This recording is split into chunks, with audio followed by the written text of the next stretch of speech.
मेरे प्यारे मित्रों, आई आइए मेरे प्यारे मित्रों, आई प्यार मोहब्बत से आइए मेरे मित्रों।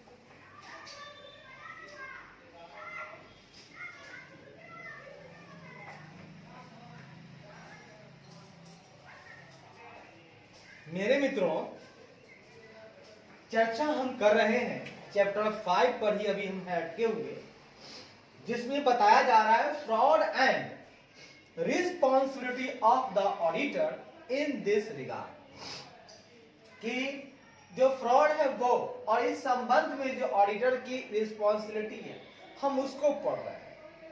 इसमें एक पॉइंट है, क्वेश्चन है कि यदि जिस फ्रॉड पर हम रिपोर्टिंग कर रहे हैं वो ऑलरेडी डिटेक्टेड भी है और रिपोर्टेड भी है, तो क्या करेंगे? यदि जिस फ्रॉड की हम रिपोर्टिंग कर रहे हैं वह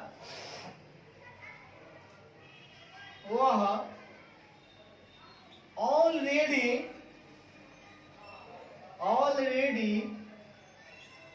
डिटेक्टेड और रिपोर्टेड है, तो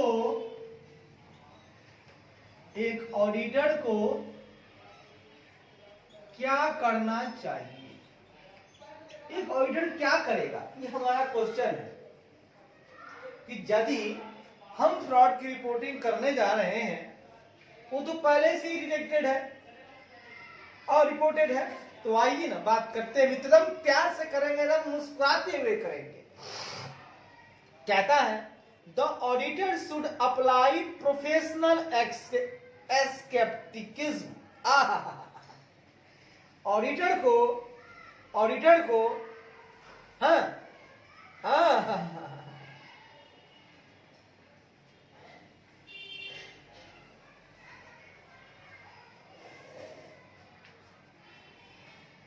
फ्रॉड वास्तव में आइडेंटिफाइड या डिटेक्टेड है in all respect by the management. ठीक है,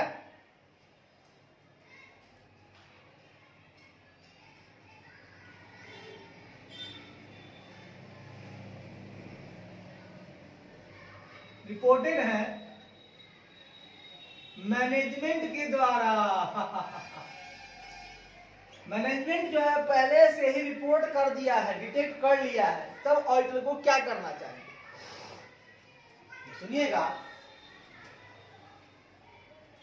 इस हालात में जब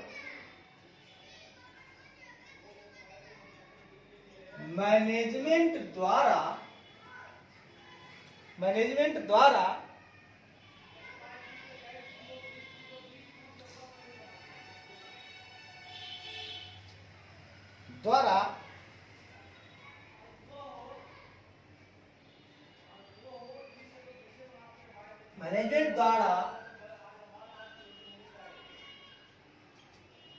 सभी पहलुओं में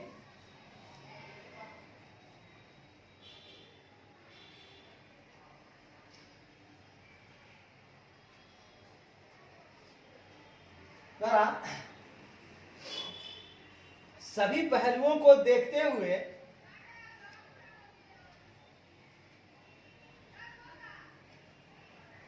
जब मैनेजमेंट द्वारा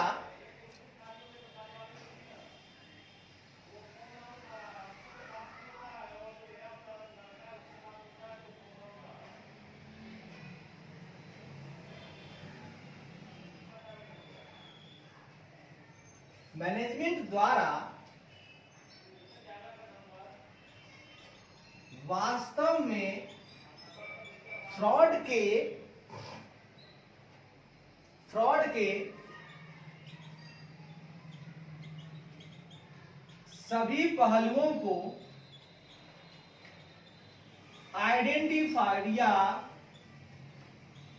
डिटेक्ट कर लिया गया है तो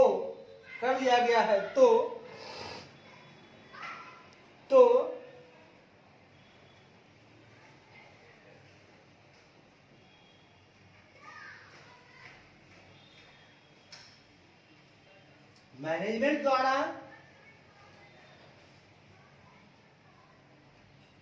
आराम से जब मैनेजमेंट द्वारा वास्तव में फ्रॉड के सभी पहलुओं को आइडेंटिफाइड या डिटेक्ट कर लिया गया है तो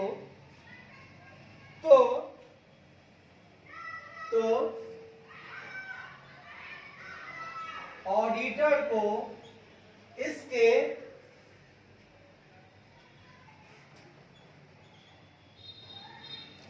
इसको इवैल्यूएट या वेरीफाई करते समय प्रोफेशनल एस्केप्टिज्म को अप्लाई करना चाहिए। प्रोफेशनल एस्केप्टिकिज्म यानी कि आप कह सकते हैं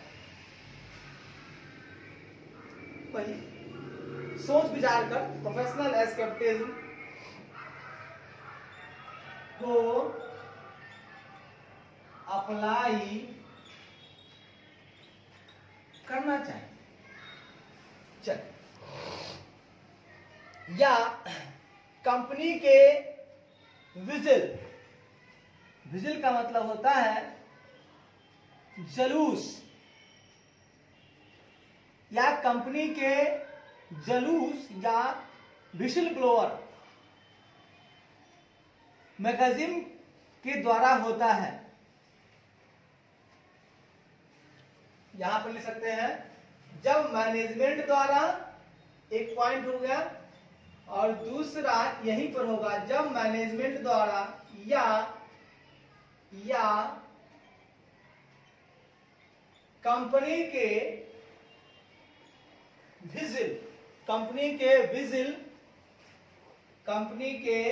विजिल या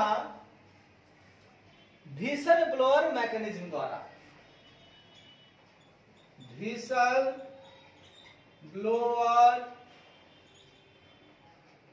मैकेनिज्म द्वारा, व्हिसल ब्लोअर मैकेनिज्म, इन दोनों के द्वारा मेरे मित्रों, मैनेजमेंट द्वारा हो तब, या कंपनी का जो विजिल है वो छुपकर, व्हिसल ब्लोअर जो होता है वो मुखबिर होता है, इसका हिंदी होता है मुखबिर, जो देखता है और बता देता है। तो अगर वो मैकेनिज्म लगा के रखे हैं तो ये दोनों अगर वास्तव में फ्रॉड के सभी पहलुओं को आइडेंटिफाइड या डिटेक्ट कर लिया गया है इनके द्वारा, तो ऑडिटर को इसको इवैल्यूएट, अब उसको भी वेरीफाई करना होगा, पता किया है तो वेरीफाई करते समय प्रोफेशनल एस्केप्टिज्म को अप्लाई करना चाहिए।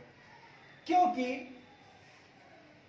करना चाहिए सो दैट, क्योंकि distinction can be clearly made है, ताकि अंतर या डिस्टिंक्शन साफ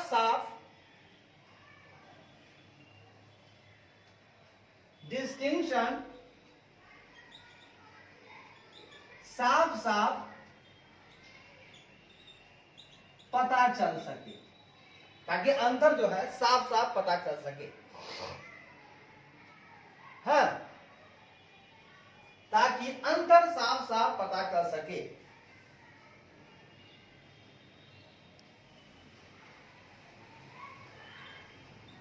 विच मतलब अंतर साफ पता चल सके, ताकि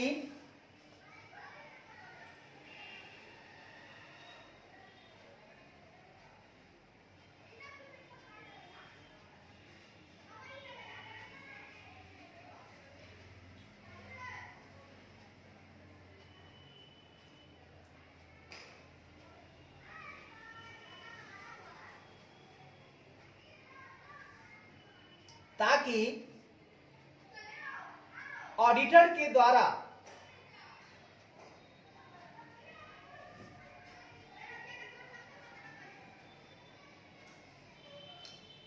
ताकि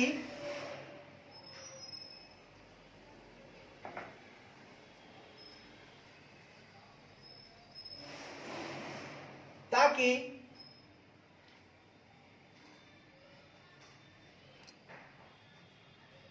ताकि कंपनी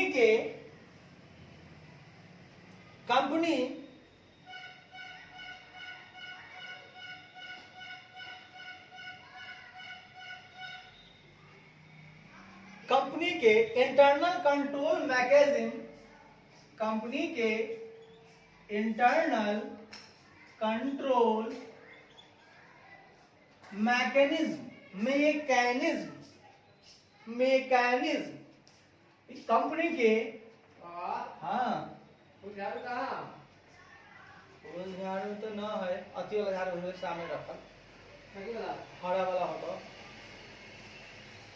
कंपनी के इंटरनल कंट्रोल मैकेनिज्म के द्वारा डिटेक्टेड या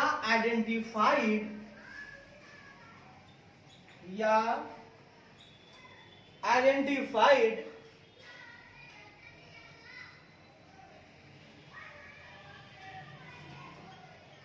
फ्रॉड के रूबरू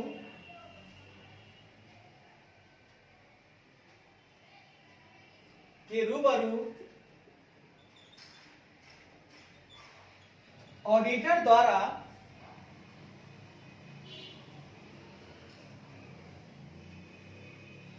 द्वारा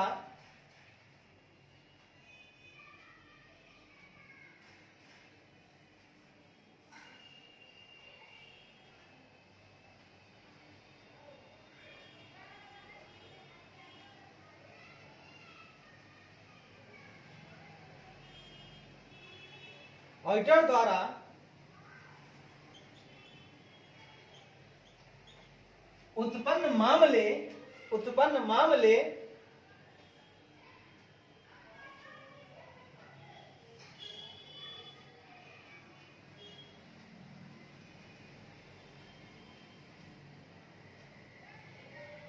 ऑडिटर द्वारा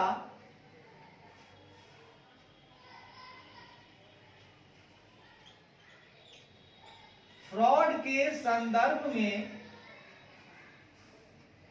आइडेंटिफाइड या डिटेक्टेड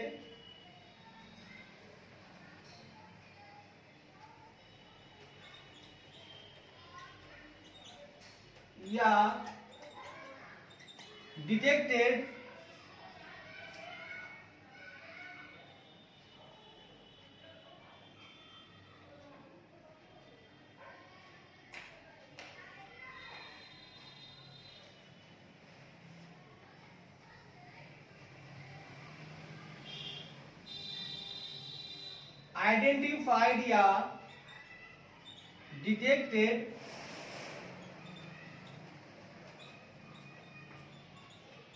फ्रॉड के संदर्भ में उत्पन्न मामले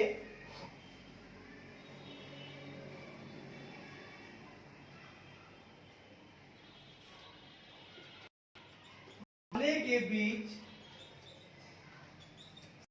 साफ डिस्टिंक्शन यानी अंतर पता चल सकता है। ये कहना चाहता है कि जब मैनेजमेंट द्वारा या कंपनी के विसल ब्लोअर मैकेनिज्म द्वारा वास्तव में फ्रॉड के सभी पहलुओं को आइडेंटिफाई या डिटेक्ट कर लिया गया है, तो ऑडिटर को इसको एवेल्युएट या वेरीफाई करते समय प्रोफेशनल एस्केप्टिंग को अप्लाई करना चाहिए, ताकि कंपनी के इंटरनल कंट्रोल मैकेनिज्म के द्वारा डिटेक्टेड या आइडेंटिफाइड फ्रॉड के रूबरू ऑडिटर द्वारा आइडेंटिफाइड फ्रॉड के संदर्भ में उत्पन्न मामले के बीच हाँ, कि भाई साफ साफ डिस्टिंक्शन पता चल सके कि भाई कंपनी का जो इंटरनल कंट्रोल मैकेनिज्म पता कर रहा है सो, और हमने जो पता किया है सो, क्या दोनों के बीच में कोई अंतर है? अगर है तो साफ साफ पता चल सके। इसके लिए हमको प्रोफेशनल एस्केप्टिज्म का अप्लाई करना होगा, हमको बहुत ध्यान से काम करना होगा। ठीक है, with respect to fraud identified due to matters raised by the auditor or those identified by the company through its internal control mechanism. चलिए, since reporting on fraud under section 143 bar is required even by the cost auditor, since कहता है चूंकि cost auditor के द्वारा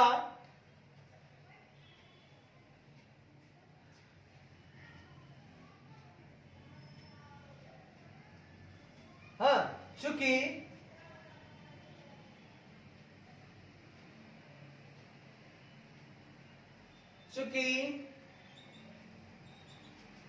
companies act 2013 के section 143 sub section 12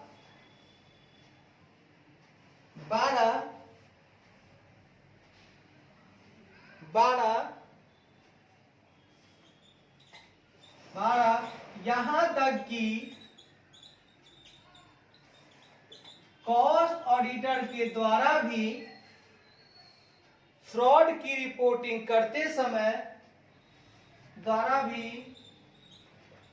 fraud की reporting करते समय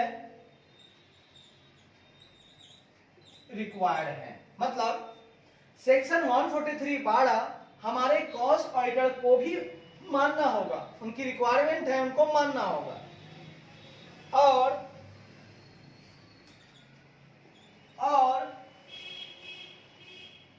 कंपनी के सेक्रेटरियल ऑडिटर को भी रिक्वायर्ड है, और कंपनी के सेक्रेटरियल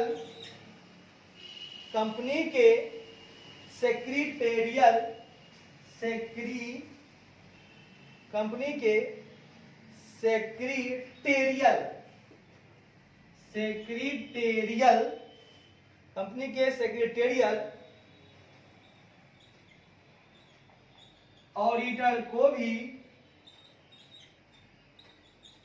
रिक्वायर्ड, उसको भी मानना होगा और इसको भी मानना होगा। इट इज पॉसिबल दैट, यह संभव है कि suspected offence involving fraud may have been reported by them even before the auditor became aware of the fraud. ठीक है,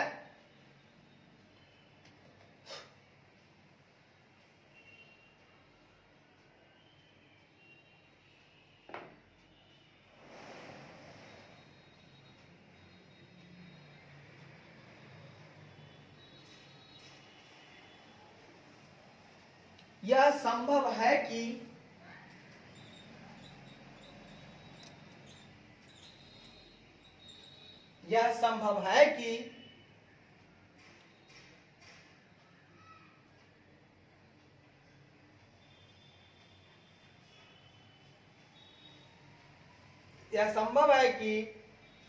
ऑडिटर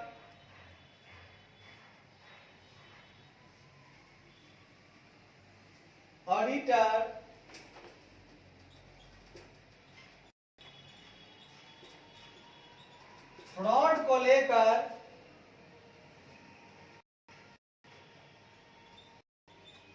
अवेयर हो उसके पहले ही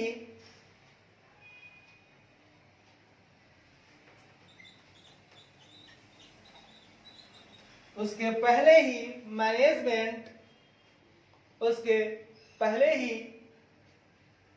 उसके पहले ही मैनेजमेंट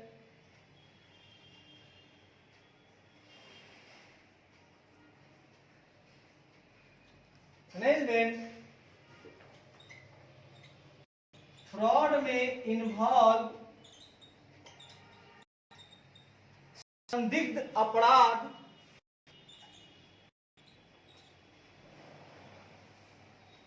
सस्पेक्टेड ऑफेंस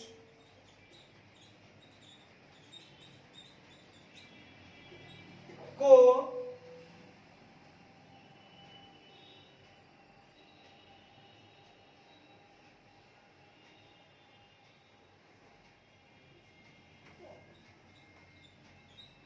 रिपोर्ट करता रहा। यह संभव है कि ऑडिटर फ्रॉड को लेकर अवेयर हो, उसके पहले ही मैनेजमेंट फ्रॉड में इन्वॉल्व संदिग्ध अपराध को रिपोर्ट करता रहा हो सकता है कि आप अवेयर हो लेकिन पहले वो भी कर सकता है। Yes boss.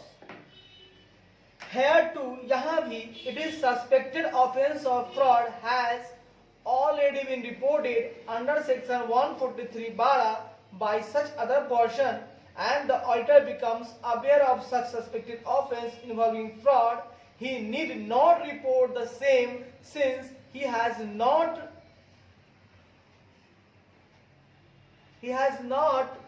per se identified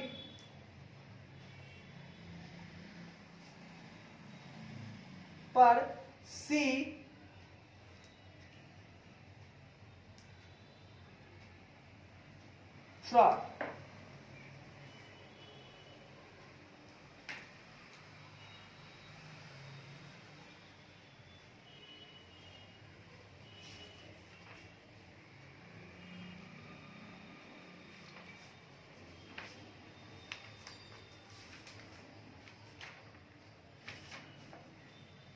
सुनिएगा, कहता है हेयर टू, यहां भी अगर सस्पेक्टेड ऑफ मेरे प्यारे मित्रों, मैं कहना चाहता हूं, क्या कहना चाहता हूं, शुरू से सुनिएगा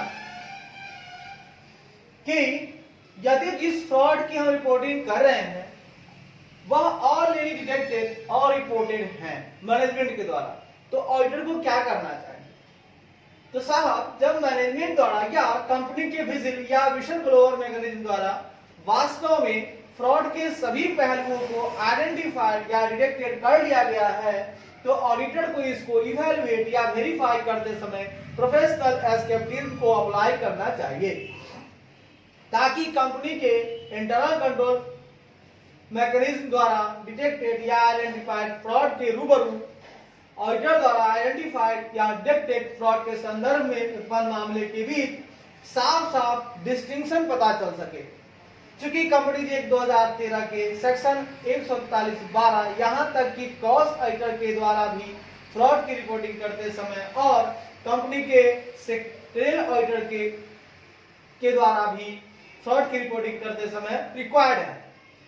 यह संभव है कि ऑडिटर फ्रॉड को लेकर अवेयर हो, उसके पहले ही मैनेजमेंट फ्रॉड के इन्वॉल्व संदिग्ध अपराध को रिपोर्ट करता रहा हो।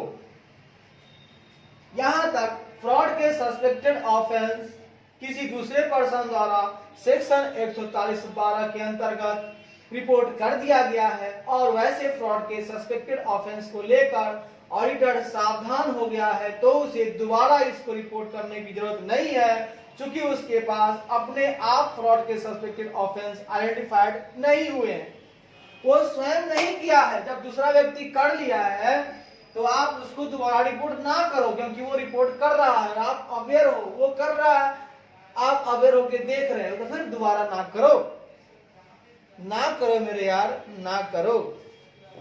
आगे बढ़ेंगे थोड़ी देर में दोस्तों, थोड़ी देर में। धन्यवाद।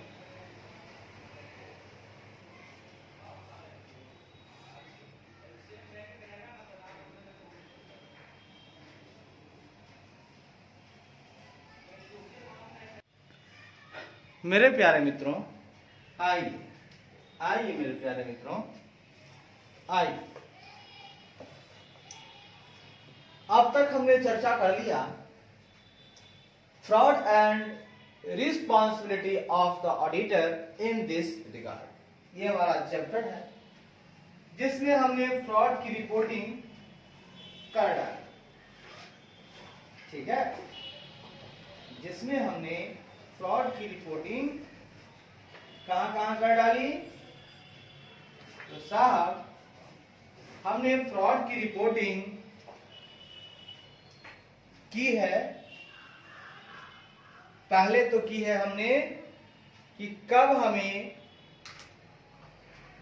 रिपोर्टिंग करनी चाहिए, बोर्ड को या ऑडिट कमेटी को। फिर हमने चर्चा की कि कब रिपोर्टिंग करनी चाहिए सेंट्रल गवर्नमेंट को।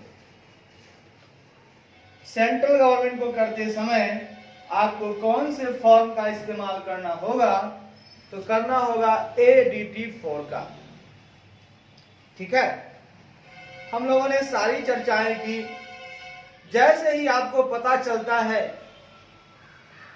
नॉलेज में आता है ऑडिटर साहब कि फ्रॉड हुई है, तो आप 2 दिन के भीतर रिपोर्ट करेंगे बोर्ड या ऑडिट कमेटी को।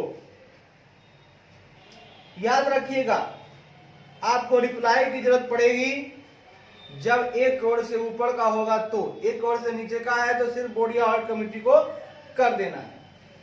रिपोर्ट में बता देना है नेचर क्या है फ्रॉड का, अमाउंट अप्रोक्सीमेट कितना इन्वॉल्व है और कौन कौन सी पार्टीज इन्वॉल्व है।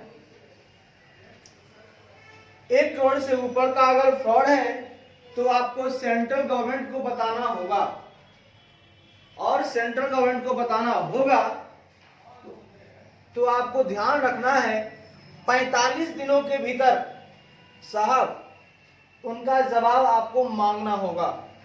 जवाब आ गया तो उस जवाब को प्लस उसके कमेंट्स को, उसके ऑब्जर्वेशंस को, और आपने जो ऑडिट रिपोर्ट भेजी है ऑडिट कमेटी या बोर्ड को, वो दोनों को एक साथ करके 15 दिनों के भीतर, जवाब आने के 15 दिनों के भीतर आपको जो है कि फॉरवर्ड कर देना है किसको, सेंट्रल गवर्नमेंट को,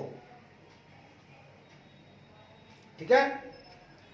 मान लीजिए जवाब नहीं आया कोई बात नहीं, आप एक नोट बनाइए। पहले तो अपना जो रिपोर्ट उनको भेजे हैं वो ले लीजिए और एक नोट लीजिए, उस नोट में डिटेल बताइए कि साहब हमने रिपोर्ट भेजा है दोनों को, लेकिन उन दोनों की तरफ से मैं असफल हुआ हूं रिप्लाई लेने में, मिला नहीं मुझे। ये बात आप किसी को बता। अब सवाल उठता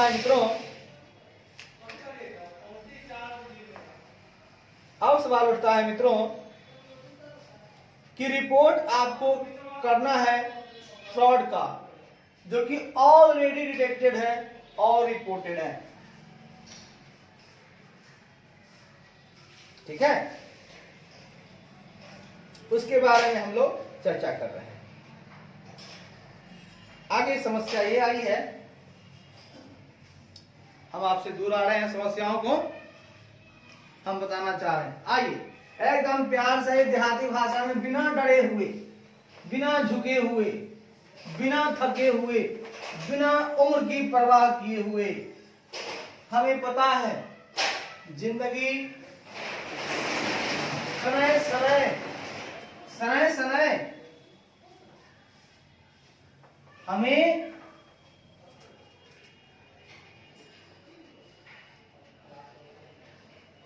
आगे नहीं बोलेगा, आगे। हाउएवर, जैसा कि in case of A fraud which involves, however, हालांकि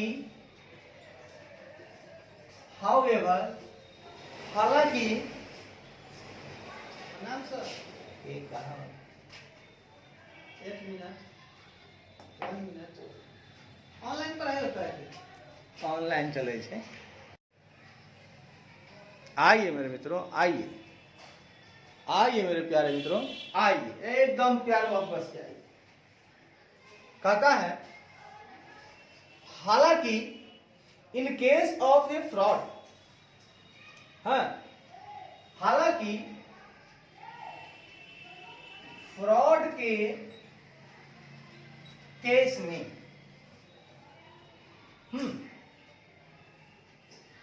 विच इन्वॉल्व्स, केस में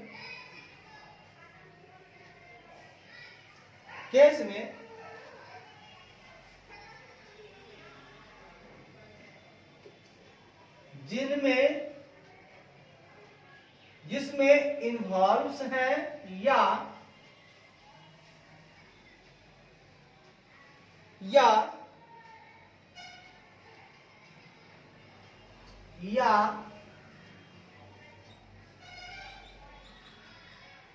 शामिल होने की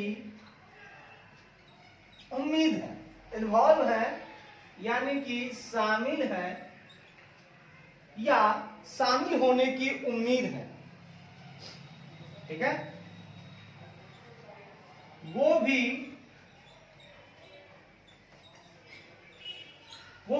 इंडिविजुअली, ठीक है ना, इंडिविजुअली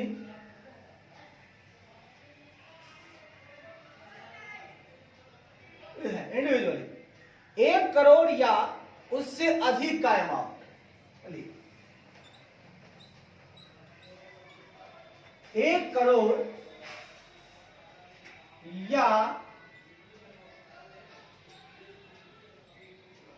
उससे अधिक का अमाउंट, तो the auditor should review the step taken. तो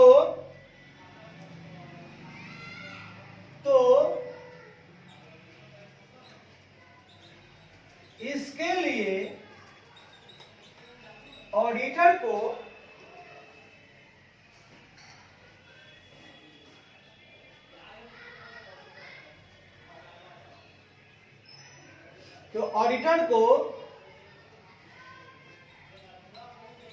रिव्यू यानी समीक्षा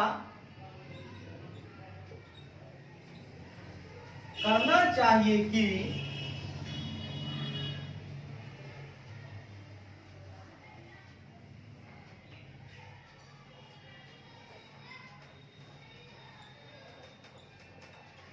इस बात की कि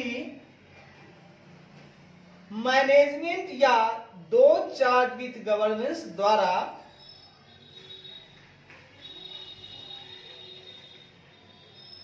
कि जो स्टेप लिए गए हैं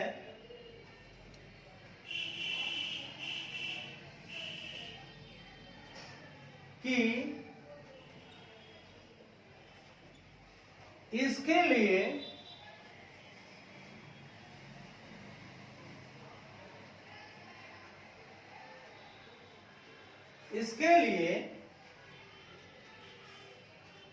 लिए जो स्टेप लिए गए हैं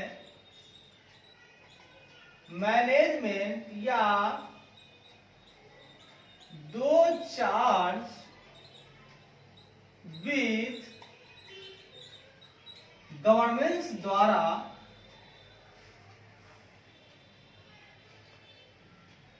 विथ रिस्पेक्ट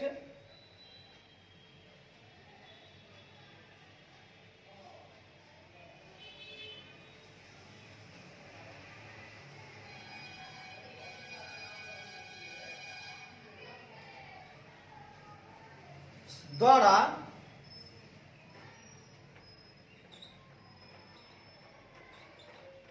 इस संदर्भ में कि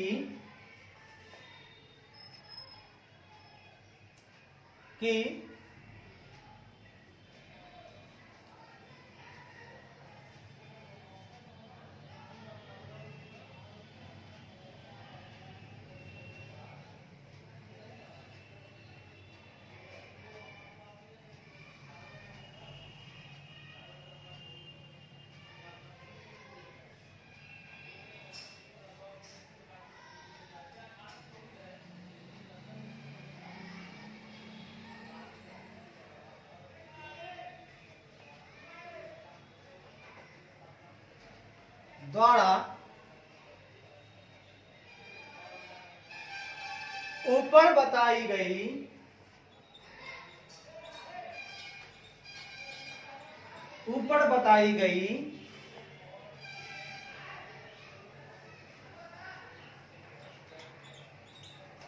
फ्रॉड के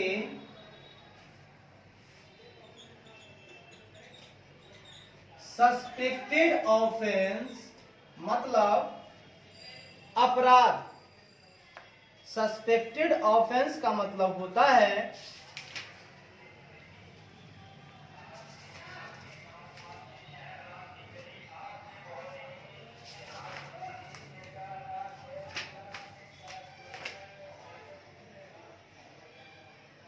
संदिग्ध अपराध।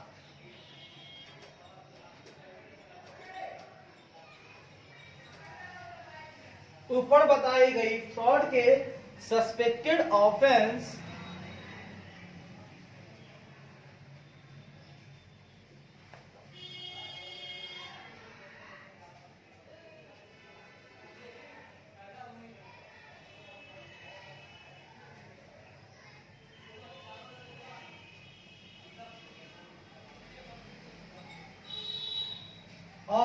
के लिए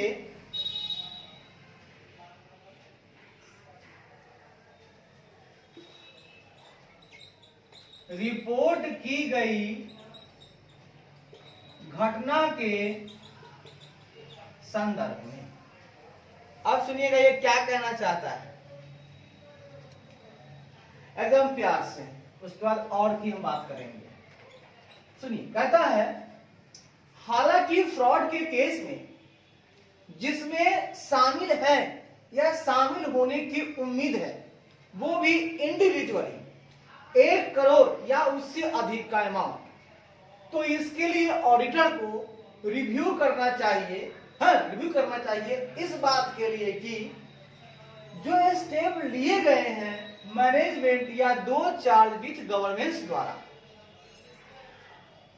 इस बात के लिए ऊपर बताई गई फ्रॉड के सस्पेक्टेड ऑफेंस के लिए रिपोर्ट की गई घटना के संदर्भ में। अब इस पूरी बातों को हम पहले तोड़ के समझा। ये हमसे कहना चाहते हैं कि फ्रॉड तो हुई है और उम्मीद है, यहाँ पे फ्रॉड जो हुए हैं वो सस्पेक्टेड फ्रॉड है, ये तो पता है, और उनकी रिपोर्ट जो हुई है ना, उनकी रिपोर्ट की जो घटना के संदर्भ में जो भी स्टेप लिया गया है मैनेजमेंट या 2 चार्ज विथ गवर्नमेंट का द्वारा, और ये जो घटना है ना वो इंडिविजुअली 1 करोड़ है या उससे अधिक का है, तो इन सबों के लिए मैनेजमेंट या 2 चार्ज विथ गवर्नेंस द्वारा कैसे स्टेप लिए गए हैं उनकी रिव्यू करनी पड़ेगी ऑडिटर को। ऑडिटर साहब, आपको रिव्यू करना होगा कि जो फ्रॉड हो रहे हैं और होने वाले हैं, और उस फ्रॉड में वो फ्रॉड जो है सस्पेक्टेड ऑफेंस है, और वो सस्पेक्टेड ऑफेंस में जो रिपोर्ट की गई घटना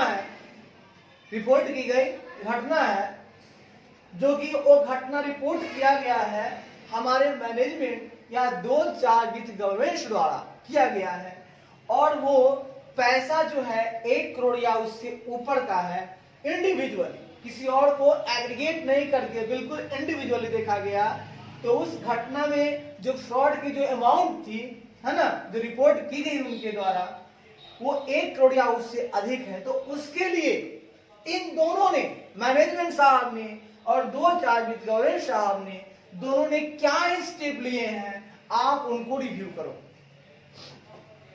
ठीक है, ये हो गई। और if he is not satisfied with such step, और अगर ऑडिटर साहब आप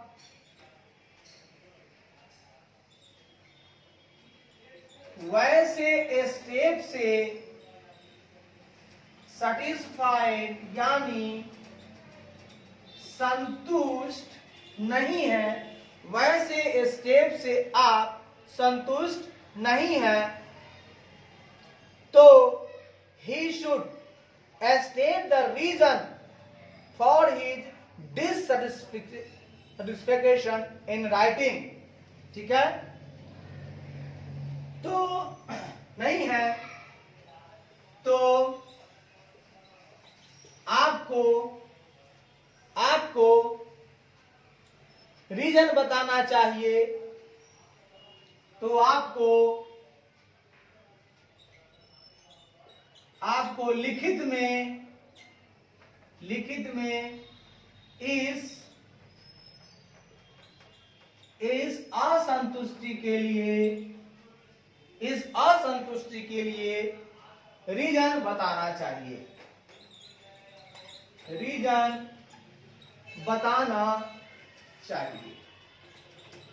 ठीक है। स्टेप जो भी इस ऑफेंस के लिए हमारे मैनेजमेंट साहब, हमारे TCWG साहब बहुत बड़ा स्टेप लिए, आप उनका रिव्यू करें कि हाँ भैया यह अपराध कोई मामूली नहीं थी, 1 करोड़ या उससे ऊपर की अपराध थी, और इसके लिए वो भी इंडिविजुअली, तो इस केस में हाँ, और वो फ्रॉड का अमाउंट शामिल है या शामिल होने की उम्मीद है, दोनों बातें। हम ये नहीं कह रहे हैं कि सिर्फ शामिल है, होने की उम्मीद है, तब भी आपको स्टेप लेना होगा TCWG साहब और मैनेजमेंट साहब। तो इस घटना के संदर्भ में अगर ऑडिटर साहब को लगता है कि जो स्टेप इन दोनों ने उठाया है वो डिससैटिस्फाई करता है, इनसे ये संतुष्ट नहीं है, तो आप उनको लिखित में इस असंतुष्टि के लिए रीजन बताना चाहिए, ठीक है, और बताना चाहिए और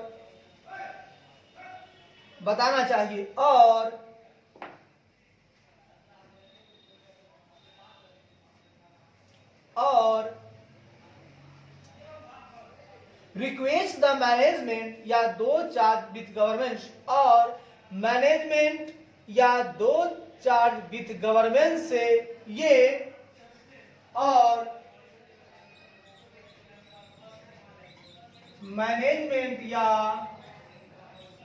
2 चार्ज विथ गवर्नमेंट से आग्रह करना चाहिए, आग्रह यानी रिक्वेस्ट, आग्रह करना चाहिए कि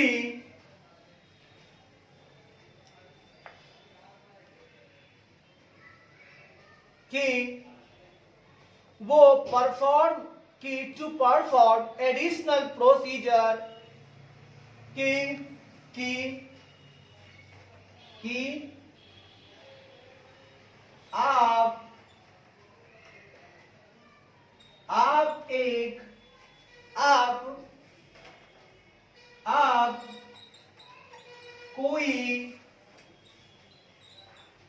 आप कोई एडिशनल प्रोसीजर यानी प्रविधि, एडिशनल प्रोसीजर, आप कोई एडिशनल प्रोसीजर परफॉर्म करें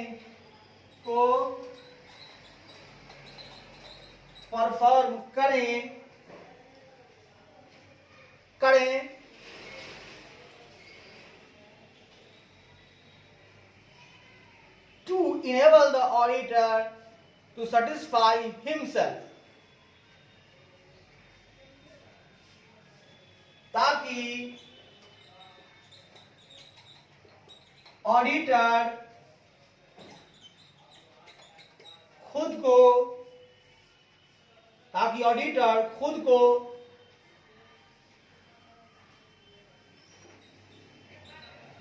संतुष्ट करने के योग्य बन सके, ठीक है, बन सके।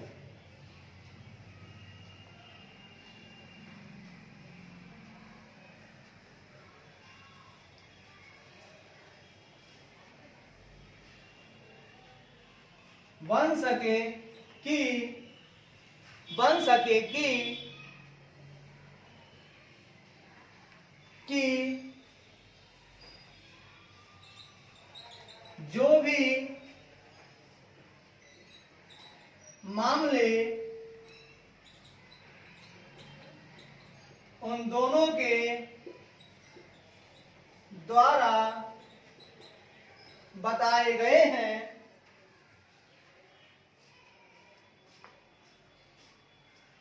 बनाए गए हैं,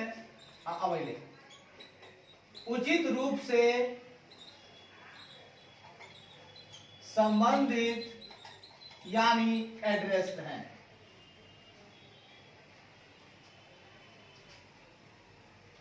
आइए मेरे प्यारे मित्रों, आइए प्यार मोहब्बत से आइए, झूमते हुए आइए, गाते हुए आइए।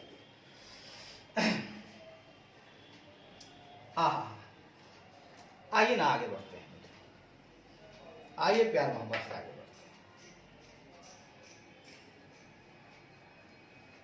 हैं। आइए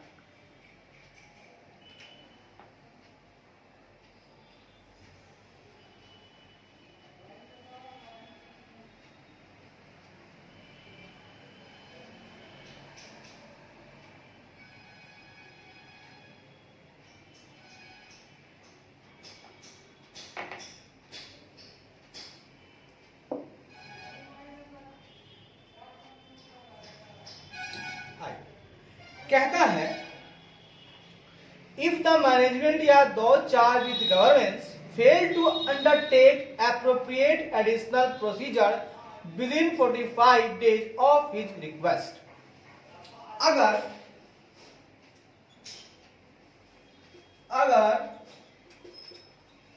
ऑडिटर के रिक्वेस्ट यानी आग्रह करने के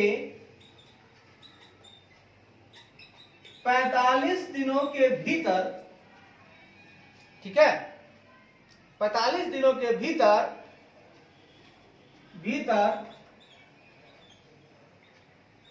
मैनेजमेंट या दो चार्ज विथ गवर्नेंस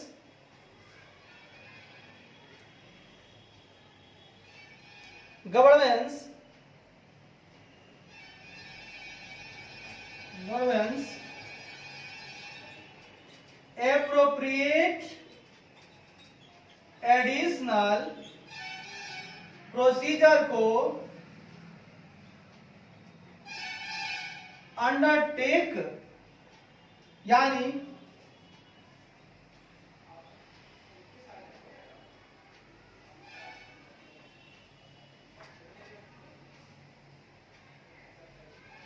लेने में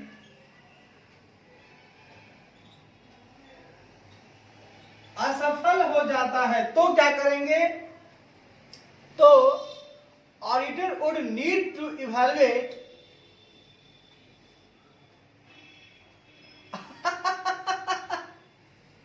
तो क्या करेगा? मैनेजमेंट को हम बोले कि साहब आप एडिशनल प्रोसीजर लो, ठीक है, क्योंकि मैं डिससेटिस्फाइड हूं, हाँ मैं तो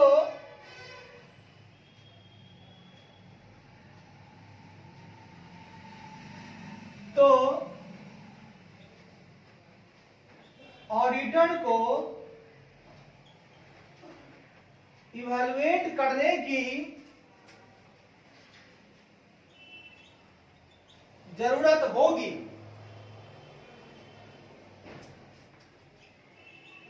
अगर वह if he should report the matter to central government,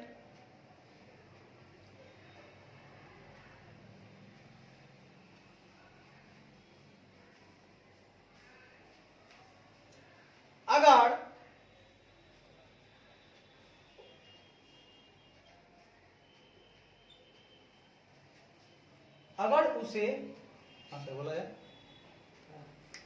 वो सर ये बहुधा क्या तो क्या? हाँ है ना, बोलिए ना। ठीक है, आइए मेरे प्यारे मित्रों, आइए। तो कहता है कि अगर ऑडिटर के रिक्वेस्ट करने के 45 दिनों के भीतर मैनेजमेंट या दो charge which governance appropriate additional procedure undertake लेने में असफल हो जाता है तो ऑडिटर को इवैल्यूएट करने की जरूरत होगी अगर वह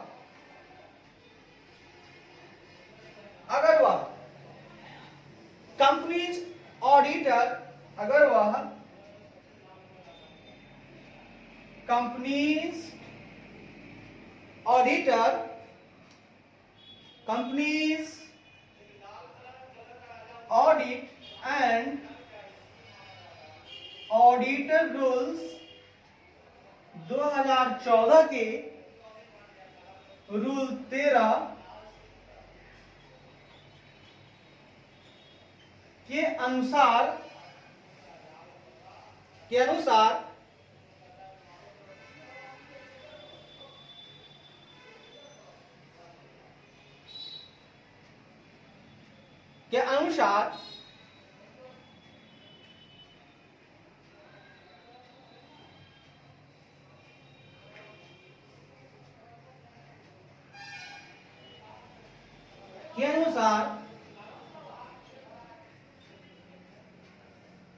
सेंट्रल गवर्नमेंट को मामले यानी मैटर्स का रिपोर्ट करता है।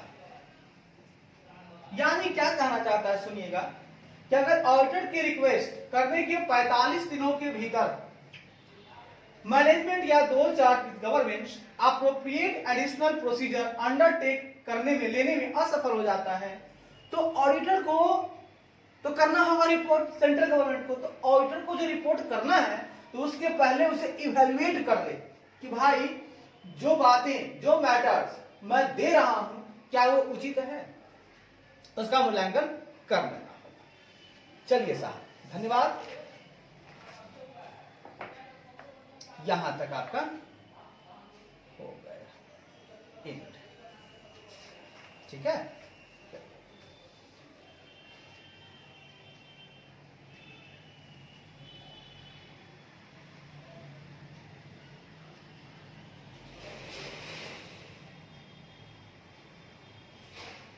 अब सवाल उठता है मित्रों, यहां तक तो समझ गए।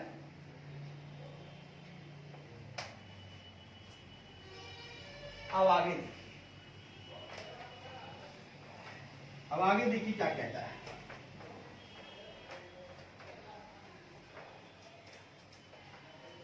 एकदम प्यार से सुनिएगा।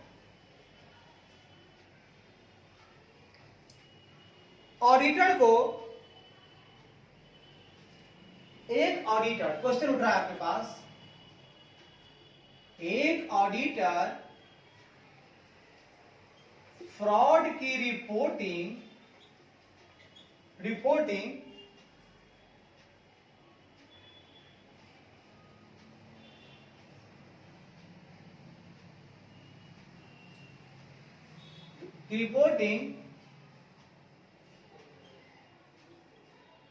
कंपनीज ऑडिटर्स रिपोर्ट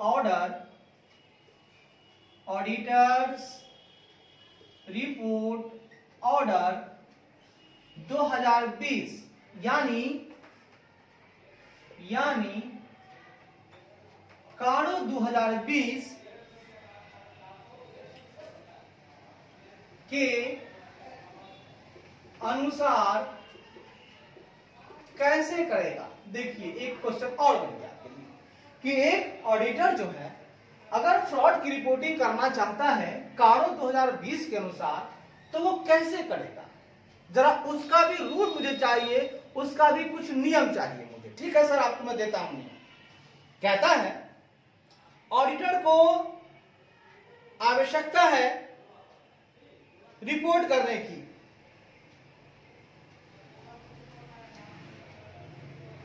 आंसर होगा कंपनीज ऑडिटर्स रिपोर्ट ऑर्डर 2020 के पैराग्राफ 3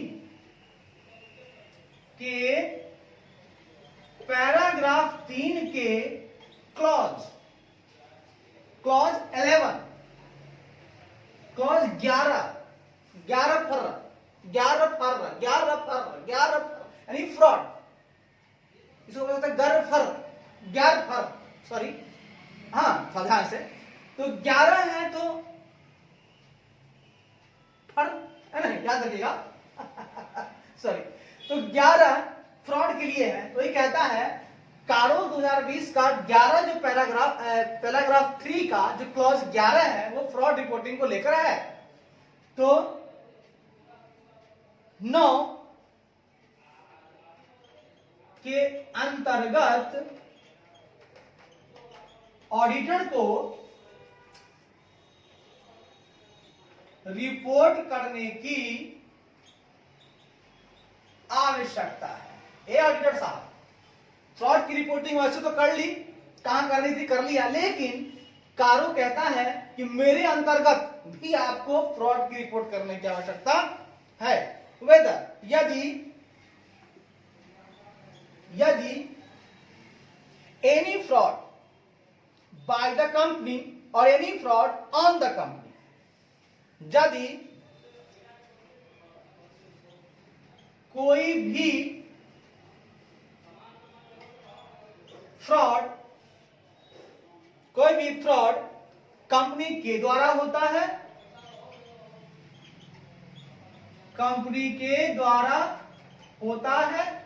या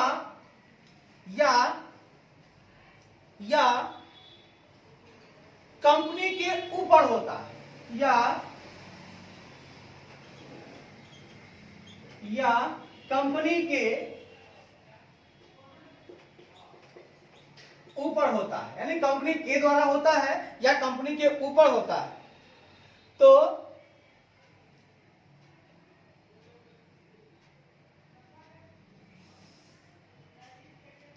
या कंपनी के ऊपर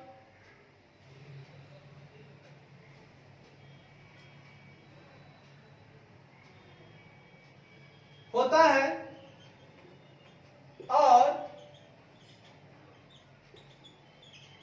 ड्यूरिंग द ईयर होता है, तो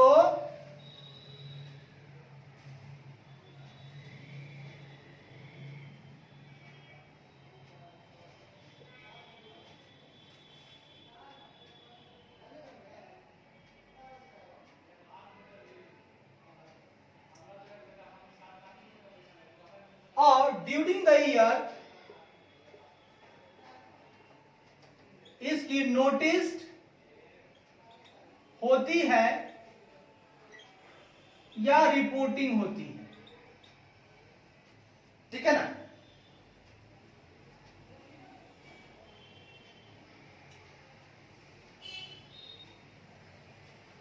यानी कंपनीज ऑडिटर्स रिपोर्ट ऑर्डर 2020 के पैराग्राफ 3 के क्लॉज 11 के अंतर्गत ऑडिटर को रिपोर्ट करने की आवश्यकता है यदि कोई भी फ्रॉड कंपनी के द्वारा होता है या कंपनी के ऊपर होता है और ड्यूरिंग द ईयर इसकी रिपोर्टिंग होती है, इसकी नोटिस या रिपोर्टिंग होती है। तो ड्यूरिंग द ईयर इसकी नोटिस या रिपोर्टिंग होनी चाहिए, है।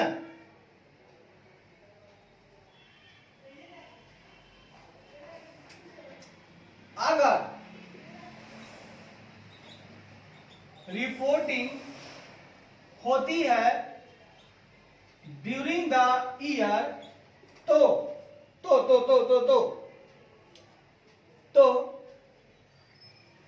फ्रॉड का नेचर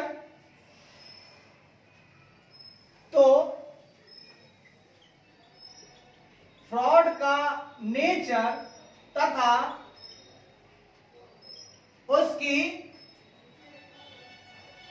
तथा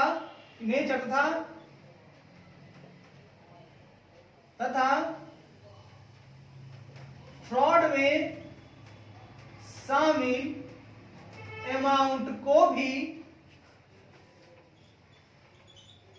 इंडिकेट करने की जरूरत है। वाह, तो उसको भी इंडिकेट कीजिए भाई ड्यूरिंग द ईयर फ्रॉड हुआ है, उसका नेचर ये है और फ्रॉड में जो अमाउंट शामिल है वो इतनी अमाउंट शामिल है। बहुत बढ़िया, बहुत शानदार, बहुत बेहतरीन, बहुत शानदार, बहुत बेहतरीन। आगे बढ़िए। The auditor is also required, आगे बढ़िए। The auditor is also required to report whether any report under subsection 12 of section 41 of the Companies Act has been filed by the auditor in Form 84 as prescribed under Rule 3 of Companies Auditor and Rules 2014 with the central government। कहता है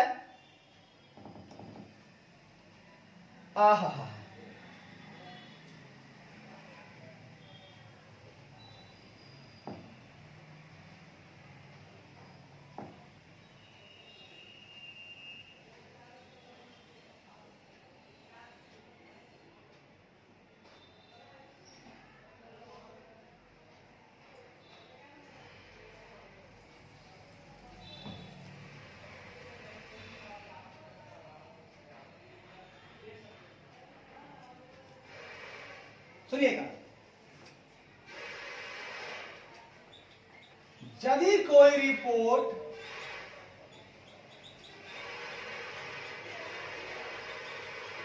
central government के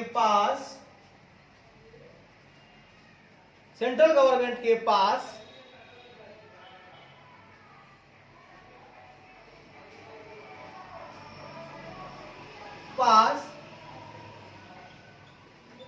form ADT 4 में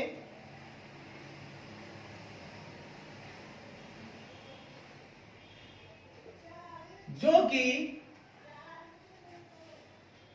कि company audit and auditor rules, जो कि company audit and auditors rules 2014 के rule 13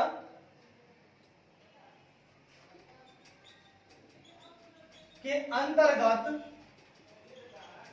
वर्णित है। यदि कोई रिपोर्ट सेंट्रल गवर्नमेंट के पास एडीटी 4 में, जो कि companies audit and auditors rule 2014 के रूल 13 के अंतर्गत वर्णित है, पास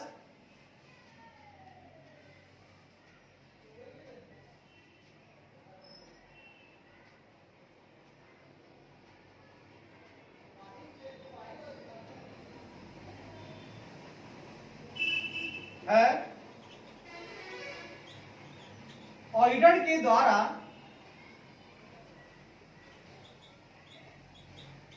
फाइल की जाती है, जो कि कंपनीज एक्ट 2013 के सेक्शन 143 के सब सेक्शन 12 के अंतर्गत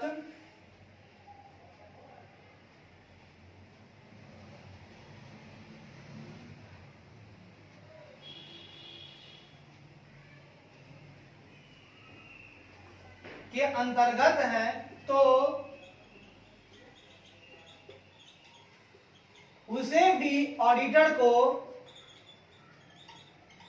रिपोर्ट करने की आवश्यकता है। कहना चाहता है कि साहब, क्या कहना चाहता है सुनिएगा, कि ऑडिटर को रिपोर्ट करने की आवश्यकता है यदि कोई भी रिपोर्ट सब सेक्शन 12 जो है कि सेक्शन 143 का जो है सब सेक्शन 12 और वो है कंपनी एक्ट का, उसके द्वारा अगर ऑडिटर के द्वारा फाइल किया जाता है और वो भी किस फॉर्म में, फॉर्म 84 जो कि प्रिस्क्राइब है under rule 3 of companies audit and auditor rules 2014, मतलब रिपोर्ट फाइल हो रही है कंपनीज एक्ट 2013 के सेक्शन 143 के सब सेक्शन 12 के अंतर्गत यदि कोई रिपोर्ट सेंट्रल गवर्नमेंट के पास फॉर्म एडिटिव 4 में, जो कि companies audit and auditors rule 2014 के रूल 13 के अंतर्गत वर्णित है ना, उसके अनुसार कोई रिपोर्ट वर्णित है, ऑडिटर के द्वारा फाइल की जाती है। वो रिपोर्ट किसके द्वारा फाइल की जाती है? ऑडिटर के द्वारा फाइल की जाती है। और यह कंपनीज एक्ट 2013 के सेक्शन 100 और यह कंपनीज एक्ट 2013 के सेक्शन 143 के सब सेक्शन 12 के अंतर्गत है, तो उसे भी ऑडिटर को रिपोर्ट करने की आवश्यकता है। ऑडिटर को रिपोर्ट करने की आवश्यकता है यदि कोई भी रिपोर्ट जो है आपका, इसको ऐसे ही बोल सकते हैं कि ऑडिटर को रिपोर्ट करने की आवश्यकता है यदि कोई रिपोर्ट कंपनी एक्ट के सेक्शन 143 के सब सेक्शन 12 के अनुसार ऑडिटर द्वारा फाइल की जाती है। इसको ऐसे लिखेंगे, इसको ऐसे भी लिख सकते हैं, सुनिएगा कैसे लिख सकते हैं। इसको आप लिख सकते हैं, ऑडिटर को उस रिपोर्ट को भी, ऑडिटर को उस रिपोर्ट को भी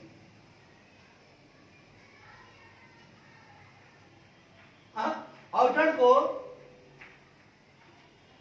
को रिपोर्ट करने की आवश्यकता है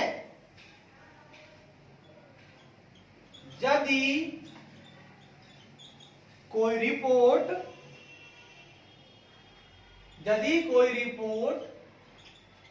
कंपनीज एक्ट 2013 के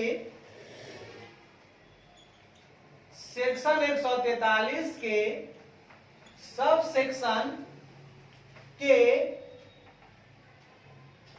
सेक्शन 12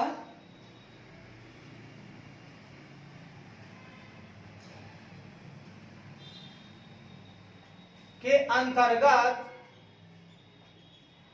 ऑडिटर द्वारा फाइल की जाती है। अगर कोई रिपोर्ट, तो ऑडिटर को वो भी रिपोर्ट करने की आवश्यकता, यदि कोई रिपोर्ट कंपनी एक्ट 2013 के सेक्शन 143 के सब सेक्शन 12 के अंतर्गत ऑडिटर द्वारा फाइल की जाती है, तो उसको भी करने की जाती है। और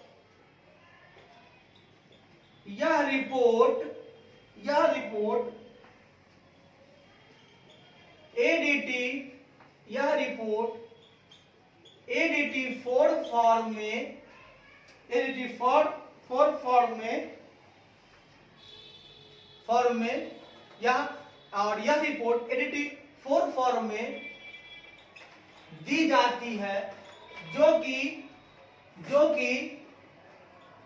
वर्णित है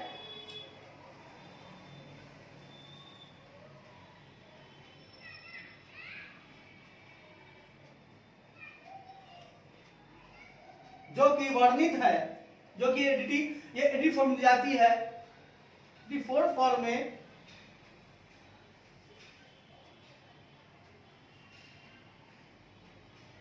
एडीटी 4 में वर्णित है। और यह कंपनीज ऑडिट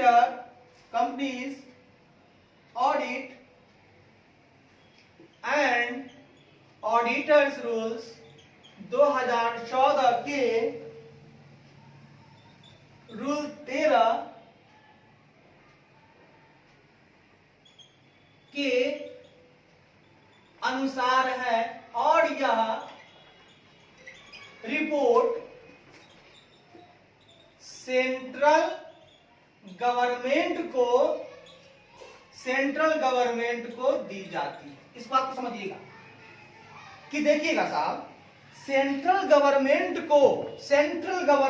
को हमको देना है रिपोर्ट, ठीक है, वो भी देना है एडीटी 4 में देना है। और ये जो प्रिस्क्राइब रूल है वो किसके अंतर्गत ये वर्णित है? 84 जो है कहता है कंपनी ऑडिटर रूल्स 2014 का रूल 13 कहता है कि आप सेंट्रल गवर्नमेंट को 84 में ही रिपोर्ट करें। तो 84 में रिपोर्ट करने की बात ये कहता है और सेंट्रल गवर्नमेंट को रिपोर्ट करना है और ऑडिटर को रिपोर्ट। और यह कंपनीज एक्ट 2013 का सेक्शन 143 के सबसेक्शन 12 के अंतर्गत किया जाता है। फाइल किया जाता है इसके अंतर्गत ऑडिटर द्वारा। और फाइल किसमें करना है वो बताता है हमारा ऑडिट एंड ऑडिटर रूल्स 2014 का रूल 13।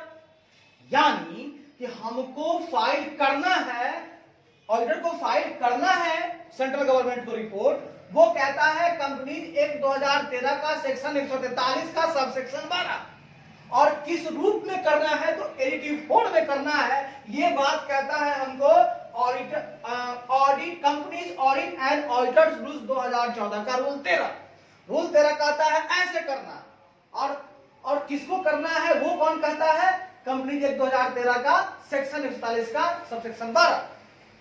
तो दोनों का आपस में कैसे करना है वो कहता है companies audit and auditor rules 2014 का रूल 13। और किसको करना है वो कहता है कंपनीज एक्ट 2013 का सेक्शन 143 का सबसेक्शन 12। इसके अनुसार अगर सेंट्रल गवर्नमेंट को आप रिपोर्ट करते हैं तो इसको भी आपको रिपोर्ट करना है। ऑडिटर को रिपोर्ट करने की आवश्यकता है, इसको भी, इस बात को रिपोर्ट करेगा। हाँ साहब हमने इसके अनुसार सेंट्रल गवर्नमेंट को रिपोर्ट किया है।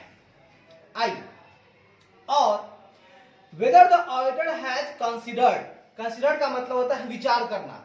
यदि ऑडिटर विचार कर लेता है विसल ब्लोअर कंप्लेंट्स पर,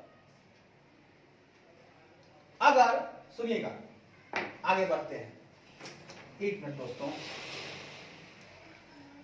दोस्तों, गौर से लेगा, एकदम प्यार मोहब्बत चलेगा, एकदम गर्दा उड़ा देना है दोस्तों, गर्दा उड़ा देना है, एकदम प्यार से गर्दा उड़ा देना है,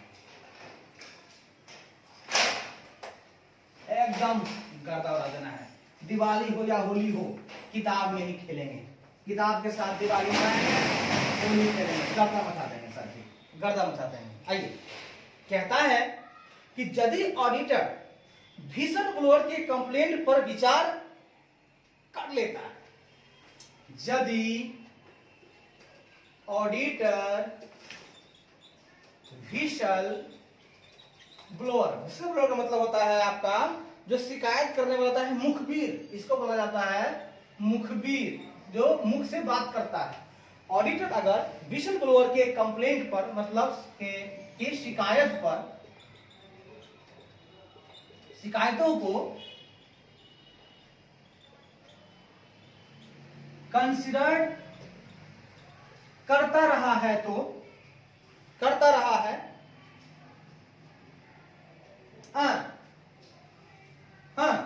ऑडिटर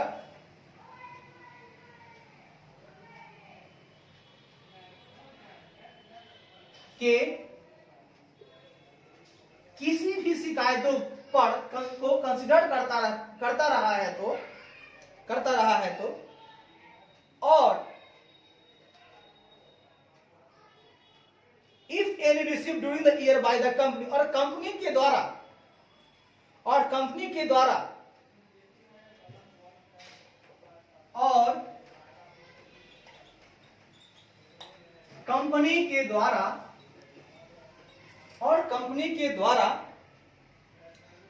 ड्यूरिंग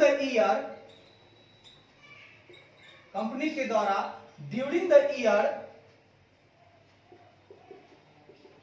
कोई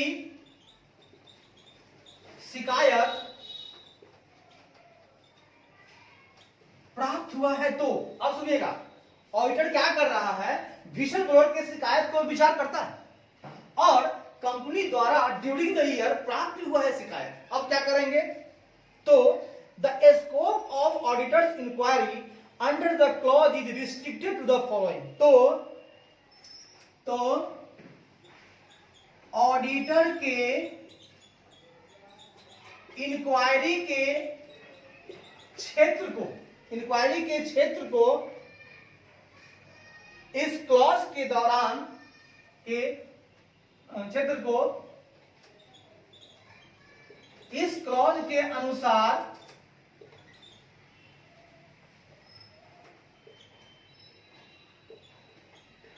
निम्नलिखित रूप में रिस्ट्रिक्टेड यानी प्रतिबंधित कर दिया गया है।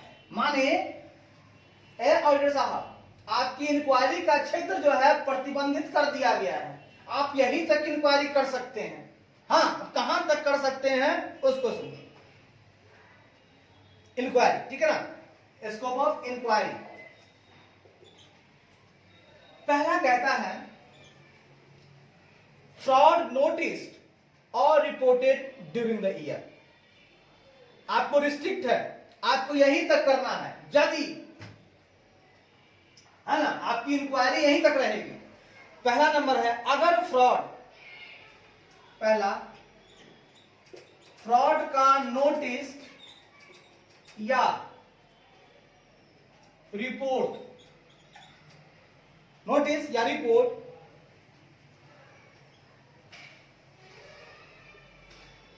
ड्यूरिंग द ईयर हुआ हो, यानी आपको फ्रॉड विसल ब्लोअर ने जो कुछ भी कहा, अगर वो ड्यूरिंग द ईयर हुआ है तब आप रिपोर्ट, तब आप उसके बारे में इंक्वायरी कर सकते हैं और पूछताछ करके आप अपना जो है कि रिपोर्ट बना सकते हैं।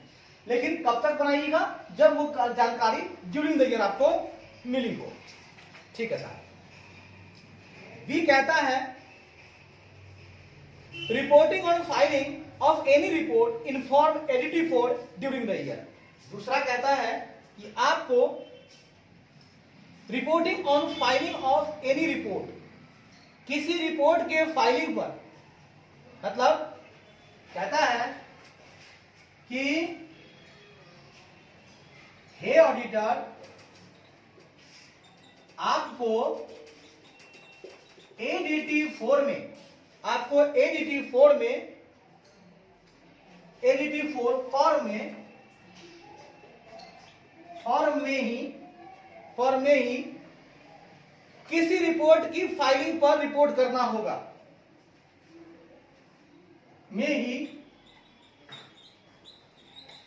किसी रिपोर्ट की फाइलिंग पर रिपोर्ट करना होगा, वो भी ड्यूरिंग द ईयर करना होगा। ये कहना चाहता है, ऑडिटर को बताना चाहता है कि आप ड्यूरिंग द ईयर ही, और वो भी ADT4 फॉर्म में ही, किसी रिपोर्ट की फाइलिंग पर रिपोर्ट करिएगा। कोई भी रिपोर्ट आपको मिलता है और उस पर आप फाइलिंग करना चाहते हैं, है ना, आप उस पर रिपोर्ट फाइल करना चाहते हैं, कोई रिपोर्ट आपको मिला विसल बोर्ड द्वारा, उस पर अपनी रिपोर्ट फाइलिंग करना चाहते हैं, आपको ADT4 में ही करना होगा और वो ड्यूरिंग द ईयर वाला ही होना चाहिए, ना पीछे का ना आगे का।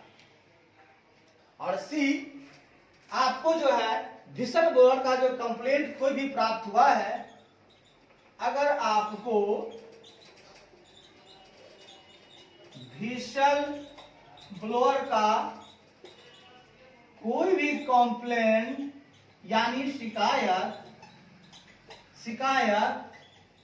ड्यूरिंग द ईयर प्राप्त हुआ है, अगर प्राप्त हुआ है तभी आप उतना ही तक आप पूछताछ करेंगे, इंक्वायरी करेंगे, आपका क्षेत्र सीमित हो गया है। ड्यूरिंग द ईयर अगर विसल ब्लोअर आपसे कोई कंप्लेंट करता है तो उसकी जानकारी आप हमको दीजिए। आगे बढ़िए।